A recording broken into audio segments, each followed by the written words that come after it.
Hello, my name is Emma and I'm working towards my master's degree in medieval English at the University of Oxford. My paper today is called Laying Waste, Lands, Law and the Supernatural. The inhabitants of medieval Iceland knew that their livelihoods and consequently their lives were dependent on forces beyond their control. Living in small communities as subsistence farmers, they understood that the difference between a mild or punishing winter, a good or insufficient crop yield, a healthy or slaughtered herd, was their continued existence on a forbidding island which lay too far across dangerous seas for supplies to be dependably or quickly brought. It is this lurking spectre of disaster which, in its various forms, stalks the family sagas of medieval Iceland and reflects the precarious nature of their lives. Over the past decade, eco-critical medieval studies has emerged as an increasingly popular field of research. Nevertheless, it is only in recent years that the theory of eco-criticism has begun to be applied to Old Norse and Icelandic saga literature. The work produced by two critics in particular, Christopher Abram and Carl Phelpsted, has planted the seeds for new discussions to begin. However, there is much unexplored land remaining for new theories to settle. A topic to which Phelpsted offers only a cursory glance, and which is not addressed at all by Abram, is the presentation of the supernatural in relation to the environment. It is generally accepted that the depiction of supernatural beings may be interpreted as a coded way in which social and national anxieties can be expressed by the author. However, critical attention has not hitherto been brought to the idea that a significant concern reflected in the representation of the supernatural in family sagas is the maintenance of Iceland as a settlable and productive place. Rather than being viewed as a departure from what might be considered more serious or realistic plotlines, occurrences of the supernatural present a fantastical lens through which we can gain an invaluable insight into Icelandic society. There are a number of instances in saga literature in which revenants seem to endanger the very fabric of Icelandic society through ecological disruption and threaten social upheaval, which in the close-knit agricultural communities of early medieval Iceland understandably appear to go hand in hand. Two significant examples of literature in which this occurs are Grettis Saga Asmundasona and Eyrbyggja Saga, sagas in which malicious supernatural beings arise, and which both provide the focus for this presentation. In Grettis Saga, the men who turned into destructive revenants after their deaths, Kar and Glauma, are presented in terms of the disruption they cause to the farming community. After the death of Glauma, who is hired by Thorhatla as a shepherd after hauntings at his farm keep other applicants away, his reign of destruction and terror commences. In a symbolic statement of the control he now has over the farm, Glauma starts to ride the roofs of the houses, causing damage. Later, he kills his replacement, breaking every bone in the man's body in a show of excessive force. His actions, which at first may appear to be random destruction, are targeted at the running of the farm. Cows start to gore each other, and the cowherd is discovered with his back broken over the partition of the stall. His death is a direct result of his reluctance to completely abandon any productivity at the farm. That diligence becomes the ultimate sacrifice. By stripping away such hard-working labourers, the revenant is attacking the very heart and backbone of the farm. The maintenance of the property is therefore made impossible by the revenant's terrorism. Thorhatla is forced to suffer the indignation of fleeing his own farm, and any property which is left behind is destroyed by Glauma. After he is finished there, the monstrous being roams far and wide, turning his sights to the surrounding farms and emptying them of livestock as well. The economic and ecological consequences of the hauntings are emphasised by the saga writer. It is stated that men soon avoided the valley due to fear of attack, and eventually the whole region is abandoned to the revenant. The threat of Glauma thus lies not only in his murderous nature and gruesome appearance, but the disruption he causes to the community and their livelihoods. The idea of the supernatural destabilising society through laying waste to the land is also found in Eyrbyggja Saga. Even before his death, Throlfr is a malicious influence. He is greedy for power and urges his son Arnkettle to help him gain back control of the land he still views as his own, and to participate in his plans for gaining influence, saying, "It seems to me we could become powerful here in the district with your hardihood and my planning." His nature whilst alive is enough for Arnkettle to take special precautions after his father's death, taking care not to approach him from the front until the rites have been completed, wrapping a cloth around Throlfr's head, breaking down the wall of the house behind him instead of carrying the corpse through the door, and heaping stones on top of his grave. In spite of all his efforts, however, Throlfr still returns to wreak havoc. It seems that he is keen to prevent others from benefiting from what he still sees as his property, even if he can no longer own it. The way in which the saga writer presents the progress and targets of the Revenant's haunting is similar to that shown in Grettir's saga. The oxen which had drawn Thorolf's corpse become troll-ridden, and soon afterwards numerous cattle are affected. Moreover, as in Grettir's saga, it is the workers, the backbone of the farm, and those who necessarily have to wander further into the wilderness to manage their herds, who are the first people to come into contact with a malicious supernatural being. The shepherd, who was repeatedly chased by Thorolfa, is found brutally killed. Terrified, the inhabitants flee the farm, and the Revenant turns its attention to the surrounding homesteads. As with Glauma, the scourge of the undead spreads like an infection to the neighbouring farms, this time gathering followers in his wake, until each homestead is deserted and productivity has ceased. Thorolfa has posthumously achieved the desire he related to Arnkettle of becoming powerful in the district, through the terrifying hauntings which result in the surrounding farms being held under his sway. The course of action decided upon by the community to end this scourge is significant. Thorolfa is taken to a headland and buried there, and the area is named after him. A wall is then built across the headland, so high that nothing could get over it except a bird in flight. While living, Thorolfa was concerned with keeping a hold of land which he saw as rightfully his. Ironically, in death, he has now obtained land that is saved only for himself in perpetuity, and is now gone from the community. In both Grettir's saga and Eoberga's saga, the motif of supernatural beings laying waste to farmland constitutes a coded method of articulating a fundamental anxiety. The figure of the Revenant in saga literature can represent a great variety of themes or dangers. Here, in the case of Glauma and Thorolfa, these monstrous beings figure to encapsulate the imagined threat of the loss of land. The descriptions of the apices of their destruction are linked by occurrences of the same root word, aether. Defined as to make empty, to desolate, lay waste, the term can be found throughout Old Norse and Icelandic literature. The revenants which are depicted as attacking the productivity of the land therefore seem to figure a very rooted concern. This is also indicated by the regulations around land use, which are laid out in the law code of early Iceland, the Graugaus. One law states, "It is prescribed that no man shall let his farm lay badly, or alternatively become waste." These laws, aimed at preventing land from becoming uncultivated, demonstrate the importance of productive land to a society dependent on agricultural yields. As the spread of Thorolfa's influence shows, both in his ability to recruit others who had died and in his widening sphere of destruction to the surrounding farms, a problem for one household soon becomes a problem for all. Revenants may therefore encapsulate anxieties around the concept that Iceland is constantly on the precipice of instability through disease, famine, or other calamities, and thus land and livestock must be carefully managed for the good of the whole community. The frequency with which cattle become influenced or attacked by malicious supernatural beings in saga literature is a cause for further examination. The writer of Eoberga's saga depicts cattle becoming insane after pulling Thorolfa's corpse or nearing his place of burial, fleeing into the mountains at the Revenant's approach, being slaughtered during the many attacks, and even being possessed by a malicious influence, possibly the Revenant himself, at the end of the saga.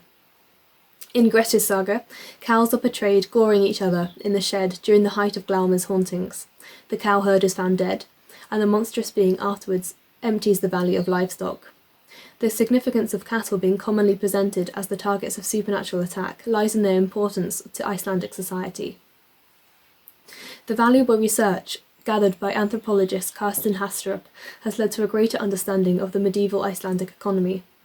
Farming and fishing did not hold equal positions in Iceland's economic hierarchy, with the former being far more preferable as a way of making a living. Cows and sheep were the pillars of the economy, and a delicate balance had to be struck between arable and stock farming in order to cultivate enough fodder for the long winter period. For the supernatural to be a symbol of that which is dangerous, it follows that they must attack something which is important to life and to reputation. The depiction of revenants attacking livestock, with cows and their herders constituting common targets, thus illustrates their threat to prosperity. The way in which the predations of Glauma and Thorolfa begin with one farm, and then quickly spread to the surrounding homesteads, is reminiscent of an infectious disease, perhaps presenting a coded anxiety about this unpredictable and potentially devastating threat to the lives of the farm animals which underpin the Icelanders' livelihoods. By butchering the animal which exemplified prestige and productivity, the supernatural is shown to target the heart of the farm, and therefore society itself. In order to shed light on this preoccupation with resources in saga literature, it is useful to consider the historical context of these texts. Writing in the 12th through to the 14th centuries, the saga authors, as Abram claims, could see the signs of Iceland's fall from grace all too clearly. In the period now known as the Age of the Sturlungs, constant and violent conflict raged between a group of ambitious chieftains who had consolidated their land and power. Serious feuding culminated in a bitter civil war in the 13th century, leading eventually to the submission of Iceland to the Norwegian crown in 1262. This period also saw an increase in pressure on resources for farming in Iceland, and the inhabitants, who suffered periodically from famine and sickness, increasingly turned to alternative forms of subsistence such as fishing. Habitable land in Iceland is limited.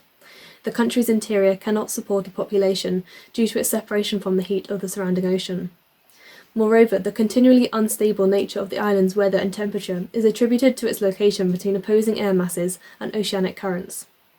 Ecological changes during the post-settlement years further restricted available resources. Harsher climatic conditions led to the desertion of formerly habitable parts of the country, a decrease in grain cultivation, and a consequential heightened dependence on importation, followed over succeeding centuries. A colder, wetter climate during the summer made harvesting and drying hay for storage much more difficult. However, managing to store enough fodder was vital to keep livestock alive over the winter, and by extension the families reliant on their meat, milk, and labour as draft animals. In Íslendingabók, Ari asserts that at the time of settlement, Iceland was grown over with trees between the mountains and the shore. This nostalgic sentence indicates that this vision of Iceland was no longer existent by his time of writing in the early 12th century. Biological research has indeed indicated that at the time of settlement, Iceland was covered in vast swathes of woodland, which were quickly consumed within 2 centuries of habitation on the island. This large-scale deforestation, as well as the overgrazing of livestock, accelerated the process of soil erosion, reducing the quantity and quality of the crop yields, which the Icelanders were able to cultivate as a result. In the centuries following the settlement of Iceland, changes in the natural environment therefore led to a worsening of living conditions. It appears that saga authors such as Ari, writing during a period of increased pressure on available resources, were looking back with nostalgia to what they imagined as a more idyllic Iceland. In the settlement narrative Landanabok, on returning to Norway and recounting his experiences of the new island, Throlfa famously describes butter gloriously emanating from the land itself. This story reflects the saga author's presentation of the way in which settlers viewed Iceland as a land of potential abundance. However, the danger inherent in cultivating a subsistence lifestyle on the forbidding landscape is demonstrated by the contrasting experience of Floki, who had travelled to the new country with him. However, having failed to cultivate hay in the summer, instead spending his time fishing, which as we have seen was generally considered a less than ideal means of provision, his negligence results in the starvation of his livestock, who do not have enough fodder to see them through the following winter. He is not inspired by the same vision of productivity projected onto the land as Throlfa. Instead, a sense of bitter disappointment is portrayed by the saga author, when after climbing a high mountain to be greeted only by the fjord's vast and empty expanse of ice, Floki returns to Norway. If examined closely, the same lurking threat of failure and famine can be found throughout the family sagas, encouraging the careful management of resources. Large-scale occasions in the sagas, such as feasts, are often planned to take place towards the end of summer, when a surplus of supplies can permit the excess. We see individuals such as Hrafnkel taking enormous risks in order to make sure that their animals are alive over the winter period. The existential struggle of the Icelanders was the eternal preoccupation of providing for themselves and for their families.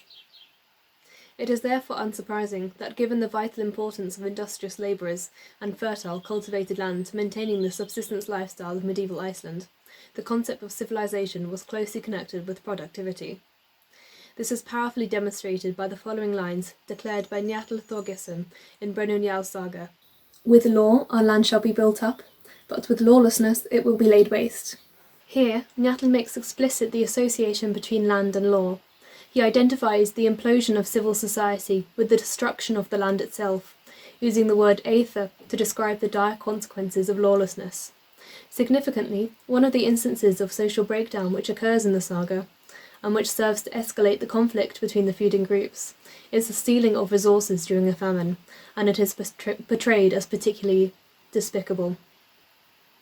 Disputes over available resources are a predominant source of conflict in the family sagas. The hope expressed in Njal's speech, which perhaps constitutes a reflection of the significant social disruption and upheaval experienced in Iceland during the Stirling Age, is that civilized society can be maintained through strictly adhering to the laws by which it was built. These principles can be compared to the events depicted in Eyjabæjar's saga, in which it is shown that the unnatural, too, must be subjected to the natural course of law. The supernatural, as representatives of the destabilizing forces which threaten Icelandic society, must be symbolically and thoroughly rebuked. Drowned men who return to the community to enjoy the fire laid by their living peers in Eyjabæjar's saga are, like Throlfr, trying to hold on to something which no longer belongs to them. However, as William Sayers states, revenants, with their nostalgia for communal life, are open to the arguments of law. The legal process is therefore used in this instance in the same way for the dead as it is for the living, to summon and challenge a group whose presence had proved disruptive to the community. The prosecutors therefore follow the ordinary process of the Icelandic law court. The offending supernatural beings, which include among their number dead men who had been attacking the farm, are charged with haunting the household without leave and depriving men of health and life. Each of the dead men leave as their sentence is pronounced, and after Christian rites are performed at the house, all hauntings cease. Here, civilized institutions are shown to triumph over the disruptive forces which, by threatening and destroying farms, attack the very heart of Icelandic society itself. The concept of the homestead functioning as a metonym for a broader vision of civilization is displayed in Brynjólfur Njal's saga, when looking back at the country from which he had been exiled. Gunnar exclaims, "How lovely are the slopes!" The reason that the landscape presents such a compelling reason to remain is not simply because it is aesthetically pleasing. It is exactly how a well-managed farm should look at the end of summer, with ripening crops and hay carefully gathered into stooks, thereby constituting a measure of everything that Gunnar values and exemplifying man's taming of the Icelandic wilderness. It is this sight of a beautifully well-run farm, representative of Icelandic civilization itself, which compels Gunnar to remain in his native land, and it is this concept which is symbolically threatened by the supernatural throughout the family sagas. In conclusion, in order to understand the significance of the supernatural in saga literature, the socio-economic and historical context in which these narratives are written must be considered. The instability of the Icelanders' existence, in which famine, disease, or carelessness could be devastating, illuminates the presence of the unpredictable and frightening creatures lurking between the pages of the family sagas. Careful management of the land was of paramount importance, a fact which is illustrated both by the conditions of land ownership stipulated in the Graugaus, and by biological evidence that has demonstrated the ever-worsening state of available resources in medieval Iceland. While insufficient scholarly attention has as yet been afforded to the application of eco-critical theory to Old Norse and Icelandic literature, it is clear that the danger presented by the supernatural is closely connected to their relationship with the land, and thus deserves further examination. If this presentation were to take inspiration from the modern perspectives of the environment presented by Abram in his exploration of eco-criticism in saga literature, it might be said that the medieval Icelanders themselves exhibited destructive tendencies not unlike the revenants they imagined. By introducing vast numbers of non-native grazing animals, laying waste to the country's forests at an insupportable rate, and emptying huge areas of previously fertile land by accelerating the damaging process of soil erosion, the settlers and subsequent generations were to change the landscape of Iceland forever. In any case, it's undeniable that supernatural figures are presented in family sagas as a danger to the settlement and cultivation of land in Iceland, thus articulating fundamental anxieties about the society and lifestyle of the Icelanders themselves. And I hope that this idea will be further explored in the future. Thank you.